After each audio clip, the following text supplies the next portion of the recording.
2006년 월드컵은 메시나 호날두의 월드컵이 아니었습니다. 그곳은 지단, 칸나바로, 무봉, 클로제, 피구, 리켈메, 호나우두 나자리오, 카카, 그리고 호나우지뉴의 월드컵이었습니다. 하지만 20년 가까이 지난 지금 되돌아보면 독일 땅에서 열린 그 대회는 마치 한 왕조의 서막을 여는 장과 같았습니다. 아직 너무나 젊은 두 소년, 아르헨티나의 19번 유니폼을 입은 한 명과 포르투갈의 27번 유니폼을 입은 또 다른 한 명이 세계 축구의 가장 큰 무대에 함께 올랐지만 그들이 얼마나 멀리 나아갈지 당시에는 그 누구도 알지 못했습니다. 메시의 나이는 그때 겨우 18살이었고 그는 아직 아르헨티나의 중심이 아니었습니다. 호세 페케르만 감독의 팀은 리켈메, 크레스포, 사비올라, 테베스, 그리고 아이마르를 중심으로 구축되어 있었습니다. 심지어 대회 전에는 메시가 바르셀로나 유니폼을 입고 당한 허벅지 근육 부상 때문에 아르헨티나 국민들을 걱정하게 만들기도 했습니다. 그는 제 시간에 회복해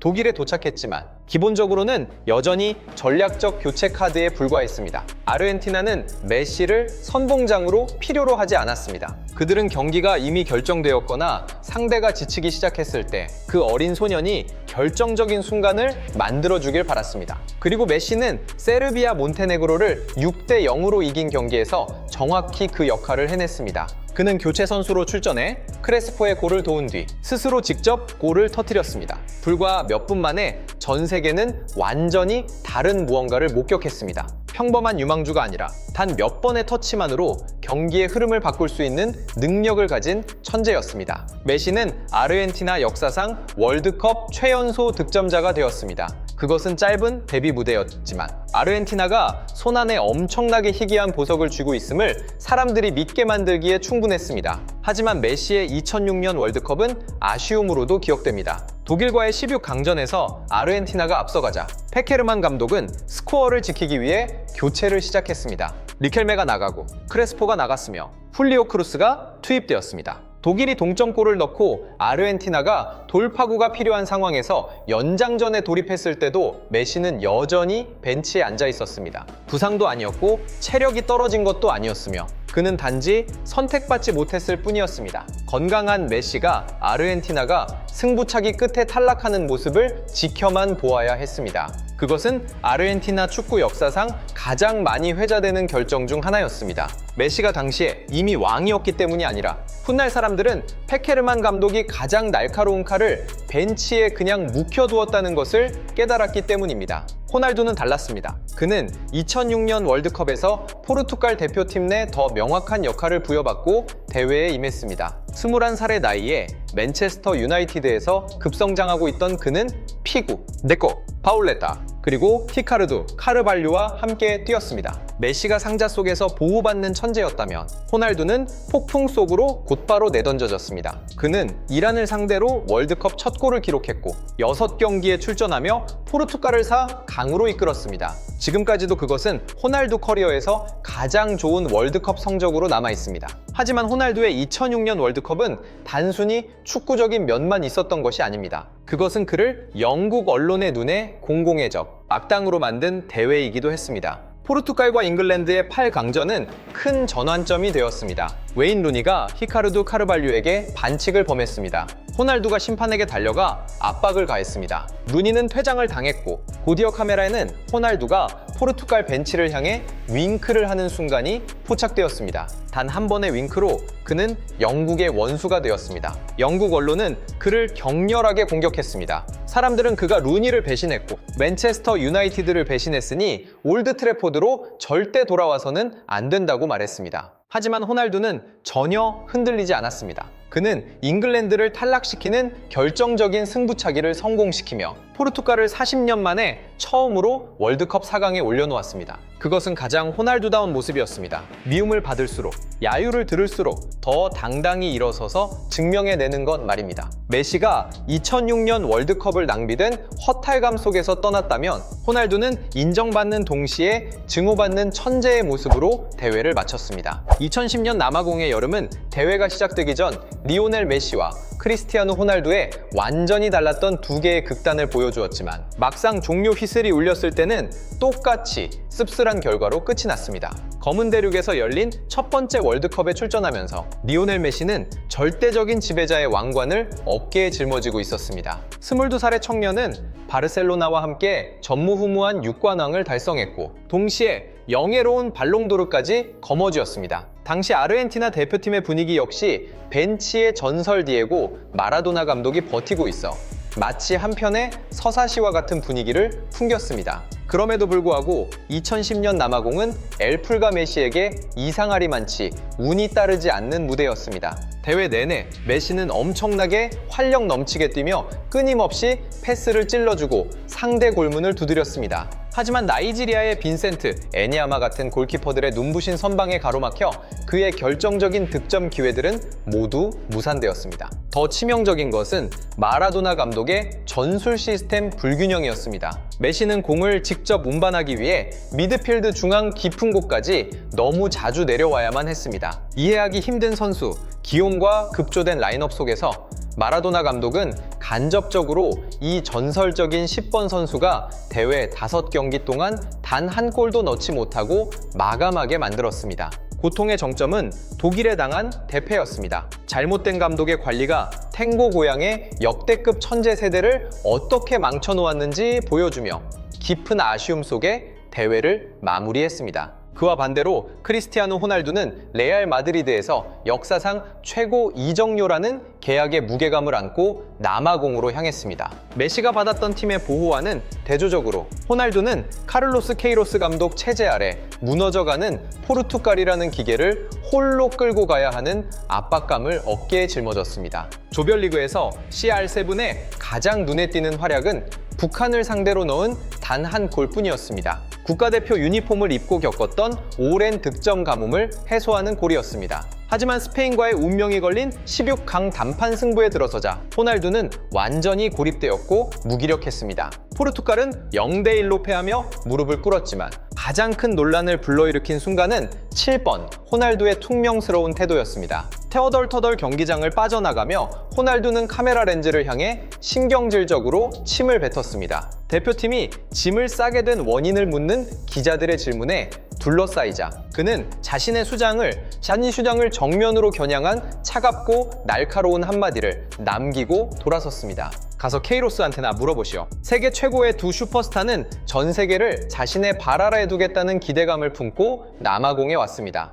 하지만 메시는 무득점이라는 성적표를 들고 돌아갔고 호날두는 분노와 훼손된 개인 이미지 속에 대회를 떠났습니다. 2010년의 시나리오는 그들에게 잔인한 교훈을 가르쳐 주었습니다. 클럽에서의 클래스와 개인적인 영광이 지구상 가장 치열한 무대에서의 성공을 절대 보장해주지 않는다는 사실을 말입니다. 2014년 뜨거운 햇살이 내리쬐던 삼바의 땅은 두 거인의 유산을 판가름할 가장 웅장한 무대가 되어야 했습니다. 크리스티아노 호날두는 발롱도르의 현역 수상자 자격으로 브라질의 발을 디뎠고 레알 마드리드와 함께 위대한 라 데시마 10회 우승의 꿈을 막 완성한 뒤 눈부신 후광을 두르고 있었습니다. 반대편 진영의 리오넬 메시는 평생의 숙적의 성지에서 아르헨티나 대표팀을 세계 정상에 올려놓아야 한다는 성스러운 사명을 어깨에 짊어지고 있었습니다. 하지만 브라질 2014년은 결국 비장한 서사시로 변해 축구 팬들의 가슴 속에 가슴이 찢어지는 듯한 고통을 깊이 새겨놓았습니다. 크리스티아노 호날두에게 커리어 3번째 월드컵은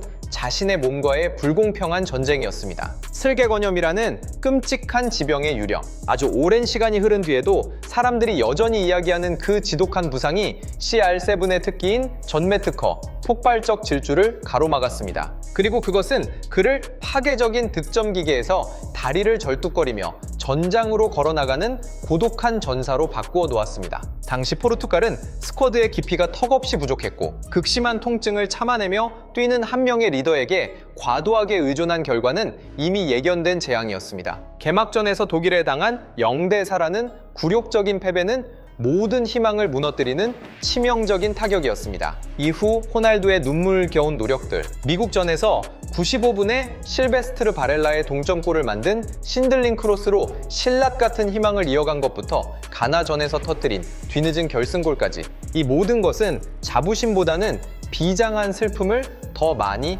자아냈습니다. 당시 포르투갈의 세대는 수준에 미치지 못했고 그들은 조별리그에서 곧바로 탈락하며 짐을 쌌습니다. 위대한 7번 호날두가 신체적 조건의 잔인한 한계 앞에 완전히 무기력해진 채로 대회가 막을 내린 것입니다. 호날두의 대회가 육체적인 무기력함이었다면 리오넬 메시의 여정은 정신적 고통의 극치였습니다. 남아공에서 깊숙이 내려앉아 흐릿했던 모습과 달리 2014년에 메시는 라 알비셀레세를 앞으로 이끄는 유일한 산소 호흡기였습니다. 그는 황제와 같은 순간들로 조별리그에서 팀을 혼자 하드캐리했습니다. 보스니아전에서 보여준 완벽한 가마차기, 이란의 견고한 수비벽을 무너뜨린 연장 추가 시간에 환상적인 중거리 슛, 그리고 아프리카의 강호 나이지리아를 상대로 터뜨린 클래스 있는 멀티골이 그랬습니다. 알레한드로 사베아 감독이 토너먼트 라운드에서 더 실리적이고 투박한 시스템으로 전환했을 때도 메시는 118분에 스위스를 무너뜨리는 앙헬 디 마리아의 운명적인 결승골을 도우며 계속해서 버팀목이 되어주었습니다. 하지만 운명은 엘풀과 메시를 시험하기 위해 가장 잔인한 방식을 선택했습니다. 성지 마라카나에서의 결승전은 끝없는 아쉬움의 나락이 되었습니다. 메시 자신의 발끝을 스쳐 지나간 기회, 곤살로, 이과인의 허탈한 슈팅 미스, 그리고 결국 연장전에서 마리오 괴체에게 당한 치명적인 한 방. 시상대 옆에서 불과 몇 걸음 떨어진 세계 월드컵 우승 트로피를 멍한 눈으로 뚫어지게 바라보던 리오넬 메시의 모습은 스포츠 역사상 가장 가슴 아픈 사진 중 하나가 되었습니다. 사람들은 월드컵 골든볼 최우수 선수 상을 받으러 시상대에 올라가면서도 무너져 내린 마음 때문에 표정이 일그러진 선수를 처음 보았습니다. 마라카나는 그의 탱고 땅의 새로운 왕을 축복하지 않았고 당시 세계 최고 선수의 위대하지만 미완성으로 남은 가혹한 저주를 더욱 깊게 새겼습니다. 2014년은 슬픈 연주곡으로 막을 내렸습니다. 한 명은 피 흘리는 무릎 때문에 출발선에서 주저앉았고 한 명은 부서진 심장을 안고 천국의 문턱에서 쓰러졌습니다. 러시아 월드컵을 돌이켜보면 많은 이들이 스페인을 상대로 터뜨린 호날두의 해트트릭이나 아르헨티나 유니폼을 입고 무기력했던 메시의 모습을 자주 기억합니다. 하지만 그 대회를 한마디로 요약해야 한다면 저는 그 대회가 2세대 가장 위대한 두 선수의 한계를 가장 명확하게 폭로한 월드컵이었다고 말하겠습니다. 그해 여름 러시아에 발을 디뎠을 때 크리스티아노 호날두는 세계 정상에 있었습니다. 그는 레알 마드리드와 함께 5년 동안 4번의 챔피언스리그 우승을 차지했고 2016년부터 2018년까지 연속 우승이라는 해트트릭을 완성했습니다. 그보다 2년 전에는 포르투갈을 유로 2016년 우승으로 이끌었고 발롱도르를 5개나 보유하고 있었습니다. 33살의 나이에 호날두는 더 이상 세계에서 공을 가장 많이 몰거나 가장 빠른 선수는 아니었지만 커리어 역사상 가장 완벽한 득점 기계였습니다. 그 와중에 메시 역시 전혀 뒤처지지 않았습니다. 그는 바르셀로나와 함께 라리가 우승을 차지했고 34골을 터뜨리며 피치치 득점왕을 차지했으며 커리어 5번째 유러피언 골든슈를 소유하고 있었습니다. 하지만 호날두와 달리 메시는 엄청난 압박감을 안고 월드컵에 임했습니다. 2014년 월드컵 결승전 패배와 2번의 코파 아메리카 결승전 연속 패배 이후 그는 자신의 유산을 지키기 위해 반드시 우승해야만 하는 처지에 몰려 있었습니다. 흥미로운 점은 2018년 월드컵이 이 두 사람의 차이점을 정확하게 반영했다는 것입니다. 호날두는 시스템의 종착점이었고 메시는 스스로 온전한 시스템 그 자체가 되어야 했습니다. 조별리그에서 호날두는 3경기 동안 무려 4골을 몰아쳤습니다. 스페인을 상대로 해트트릭을 달성한 뒤 포르투갈이 모로코를 꺾는데 결승골을 터뜨렸습니다. 조별리그만 놓고 보면 호날두는 포르투갈 대표팀 전체 득점의 80%에 직접적으로 기여했습니다. 33살 선수가 보여준 그 효율성은 엄청나게 무시무시한 것이었습니다. 그러나 우루과이를 만난 16강전에 들어서자 호날두는 디에고 고딘과 호세 마리아 히메네스의 수비 시스템에 완전히 고립되었습니다. 그는 골도, 어시스트도 기록하지 못했고 유효 슈팅은 단 1개에 그쳤습니다. 이것은 당시 포르투갈의 약점을 극명하게 보여주는 증거였습니다. 호날두가 꽁꽁 묶이면 공격 시스템 전체가 마비된다는 사실을 말입니다. 그 반면 메시는 완전히 다른 여정을 겪었습니다. 통계만 보면 많은 이들이 이번 대회를 메시의 실패한 월드컵이라 생각합니다. 그는 4경기 동안 단 1골과 2개의 도움을 기록했을 뿐입니다. 하지만 아르헨티나가 어떻게 굴러갔는지 깊이 들여다보면 이야기는 완전히 달라집니다. 메시는 대회 동안 동료들로부터 무려 210개의 패스를 받았는데 이는 아르헨티나 대표팀에서 두 번째로 많은 수치였습니다. 그는 18번의 슈팅을 시도했고 팀 내에서 가장 많은 찬스를 만들어냈으며 거의 모든 위험한 공격 상황에 관여했습니다. 문제는 당시 아르헨티나가 그에게 너무나 과도하게 의존했다는 점입니다. 호르헤 산파올리 감독의 팀은 전술적 구조가 거의 잡혀있지 않았습니다. 미드필더진은 공을 소유하는 능력이 부족했고 수비진은 실수를 연발했습니다. 결국 메시는 공을 받아 직접 빌드업을 하기 위해 아주 깊은 곳까지 내려와야만 했습니다. 2018년 월드컵이 끝날 때까지 메시와 호날두는 월드컵 토너먼트 단판 승부 무대에서 도합 21시간 이상을 뛰었음에도 단 한 골도 넣지 못했습니다. 하지만 실제로 그것은 더 큰 진실을 반영합니다. 월드컵 토너먼트 경기는 언제나 개인 능력이 아닌 팀 시스템, 균형, 그리고 스쿼드의 깊이에 의해 결정된다는 사실입니다. 메시와 호날두가 여전히 팀 내 최고 선수였음에도 둘 다 똑같이 16강에서 짐을 싼 것은 우연이 아닙니다. 몇 년이 지난 지금 돌아보면 2018년 월드컵은 호날두 전성기의 마지막 장과 같았고 메시의 국가대표 여정 중 가장 깊은 바닥이었습니다. 한 명은